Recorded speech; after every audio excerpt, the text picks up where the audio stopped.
I'm going to teach you how to do things like this and this and this. Hey guys, what's up? It's Taylor. So today I'm going to be showing you how to edit your YouTube videos like a pro using iMovie, and I think these tips and tricks will also work if you have Final Cut Pro or maybe not Premiere Pro, but they still might work a little bit. I'm going to show you basically how to make your video more professional, more fun, and just like overall more engaging to your viewers. So I'm going to teach you how to do things like this and this and this. So once you have all the base stuff of your video, so you imported your footage, you cut it down to the pieces that you want in the video, and you have like the rough cut of your video, it's time to add the fun things. So you add overlays, you add text, you add music, all the like little add-in things. I'm gonna kind of teach you what I do, at least personally. I'll put the timestamps down below if you want to like skip to a certain part, but let's just get into it. First off is overlays. This is the biggest part of my personal video editing because I just like using them a lot. I can do things like title screens like this.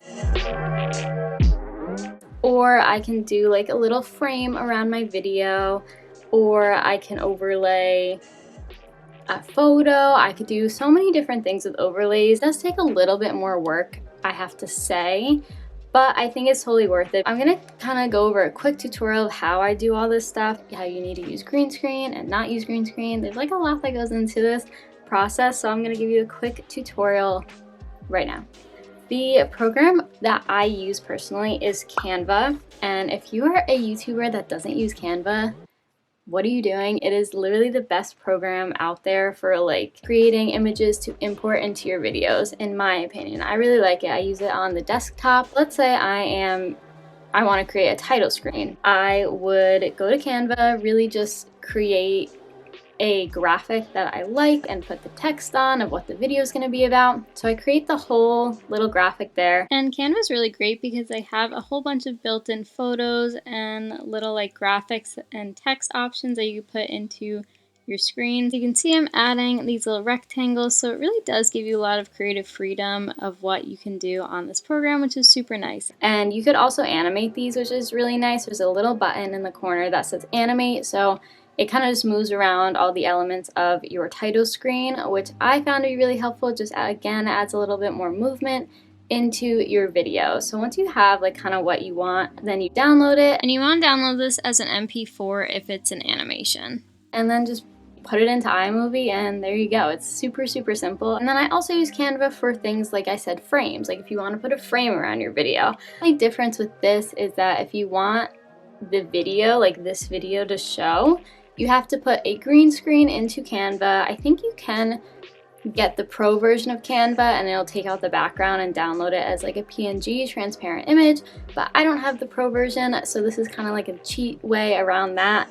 But yeah, so if you want this video to show, you put a green screen in Canva, download that, and then go into iMovie, put the picture over the video that you want to show behind it, and you go down to the little options button and just go to green screen. So then it'll take away the green part of the video and you're left with the video behind it. So I think this is really cool, and I see this in a lot of people's videos, so I thought that was a good point that you guys might be interested in knowing. I also want to mention that instead of doing the whole green screen option, you could just put your video over the border and kind of fill it to where you want your video to be and how big you want your border to be. This is actually probably easier, but I couldn't do it because I wanted the stars in front of my video on the last one. So yeah, it really just depends on what your border looks like, but this is another way. I also use Canva for text, so it's more text like if I want to do something big like this, or something that's kind of like in your face that needs to be stylized. And I use the same process as the green screen process, but you could also, if you want to like move around the text and have it like here and then have it like here or like here, then you can download the same green screen photo. Yeah, the background doesn't have to be green, just anything where the text or whatever you want to stand out from the background. And you can go to this website called remove.bg, I think. I'll link it down below. and it takes away the background of whatever image that you put in, which is really super helpful. I use this literally all the time, whether it's something from Canva I'm taking the background off of, or just like a random photo that I need, like of a celebrity or like something like this. And then when you put it into iMovie, instead of having to use the green screen option, you use picture in picture, and this allows you to resize it, move it around, and things like that. So it just gives you a little bit more creative freedom to do it like that, and I hope that made sense because I feel like I'm rambling, but I hope it made sense for you guys. Again, this is also just if you don't have Canva Pro. If you have Canva Pro, this isn't going to be a problem, but personally I don't want to pay for it, so this is kind of how I get around that. But yeah, I think that's it for overlays. Now to go on to kind of different overlays. If you want a overlay or just like an element in your video that has more movement, more standard intros that you see a lot of like professional YouTubers use, or you want like more of special effects. So if you want like flames behind you, or like, I don't know, like dust, fog, snow, any of that type of stuff, I use this website called productioncrate.com. I will again link it down below. I use this basically for things that I can't really do, so again, like fire, flame, special effects, all that type of stuff. But they also have really good options where you can do like transitions like this, and you can do, if I want you to subscribe to my video, you just put this little overlay in and it'll tell you to subscribe. So again, obviously that's a little bit more movement that I couldn't really do with Canva, so I like this website just for that. I don't really use it too much, but I think it is a good resource to have in case you are looking for something that's a little bit more like movement, a little more in depth, and a little bit more professional, I guess, if you don't want to like take the time to create it yourself. In addition to overlays, the second biggest thing that I use in my videos is text. So iMovie actually has a lot of text options that you can choose from, which is really clutch. I use these a lot when I do like subtitles, or if I put in something that I forgot to say in the video that I want to be like, oh hey guys, listen up, this blah blah blah. So I'll use the iMovie text for that. But again, like I said, I also use Canva if it's something that's like really big and I want it to be more stylized than the basic iMovie fonts and texts and placements and stuff like that. If I want even more options, I'll use Keynote, which comes on your Mac, I think. Basically, I use it for animating things, so you can animate your text, bring it in, like transition it really cool into your video. So I'll do that now. So you could do stuff like that. I use it mostly for the typing animation that they have, so you could just put text, put the typing effect on it, and then you can put the little typing sound effect so it sounds like really cool. So that's where I get that from. I get that from Keynote. And I will also use Keynote if I want more like a slideshow presentation in my YouTube videos. So an example of that would be something like this. So you can see the transitions are really kind of presentation-y, and everything is moving all over the place. So yeah, I really enjoy doing these types of things. But all that was done using Keynote. It just like gives it more of a professional presentation feel. So it depends on what your video is about, but if you want like the more presentation style, I would definitely go to Keynote and play around with all the options they have, because they have a lot of stuff that you can do in that. We've done overlays, we've done text, and now we are going into music, which is the last category.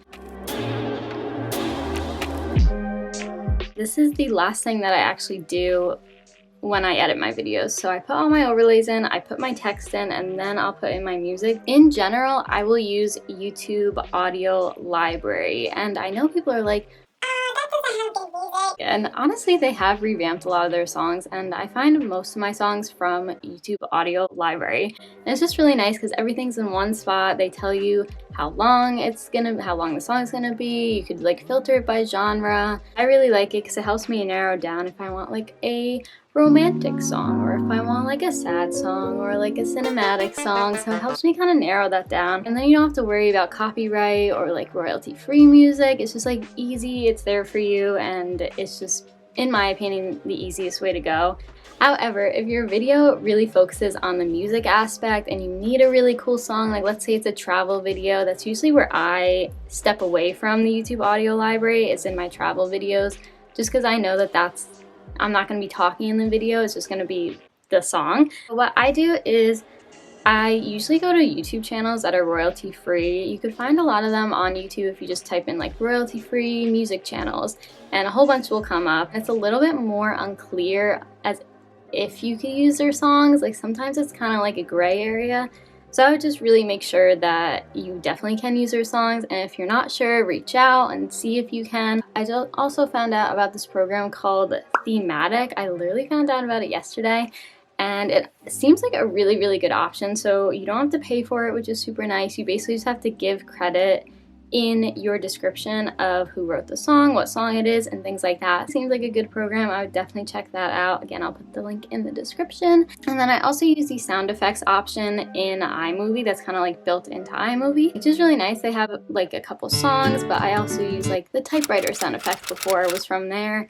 They have a whole bunch of different sound effects, so it really depends on, again, what video you're editing. So yeah, I honestly think that's it. That's just what I personally do. There might be an easier way to do some of these things that I've been talking about. It's just what I do to edit my videos, and I hope that you guys found it helpful. You know, if you have any questions about anything that I've been talking about, I like to think that I am pretty experienced in editing, so yeah, just let me know, and I hope that you guys found this video helpful. If you did, make sure to give it a thumbs up, and don't forget to subscribe to my channel if you want. Oh wait, I should put that little graphic here. What am I doing? Yeah, and I'll see you guys next time with another video. Okay, bye!